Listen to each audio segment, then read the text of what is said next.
Similar to video all the rest, but slightly different, so maybe you'll learn something. This is a stir fry.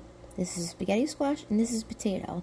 I make them all about once a week, maybe every 4 to 9 days.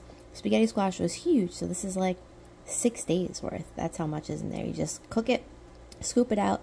I put Rayo's in it, so now all this can be really mushy, and I'm not a fan of it. So I pre-make these, and then I put them in the oven, and then when I'm showering or doing something, by the time you're out of the shower, you're like, oh, you put it in, take a shower, come out, the food is heated at 350. This is a stir fry. I made this too. I always do this. There's a bunch of videos showing you how, but it's basically you cook the onions and the meat, then you add the greens, then you add the sauce and the spices. See? Onions, meat first, then greens, usually some peppers, mushrooms, lots of like very, very interesting spice that tastes like Chinese food.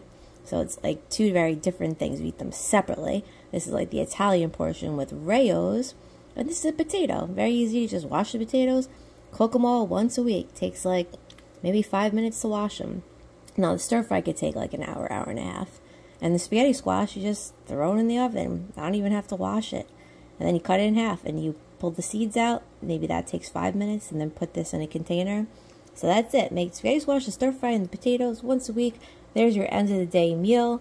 Honestly, if you're a big fat slob or you have a really big belly, whatever, I don't know if you haven't eaten like a while, this is a lot of fucking food. But you could definitely have more, like double this, no big deal.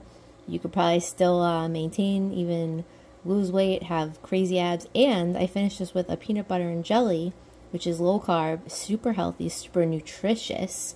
Forget the calories. Very nutritious. There's Brazil nuts, flax seeds, yams, bananas, but that's next. That's dessert. And there's also rice. Now I eat all this. I'm 127 pounds. Like, you can eat a lot of healthy food, and I think it makes my skin nice too. But now we're in summer, we gotta go raw. So now a lot more raw food and less cooked food. Winter is all cooked. Well, a lot of cooked.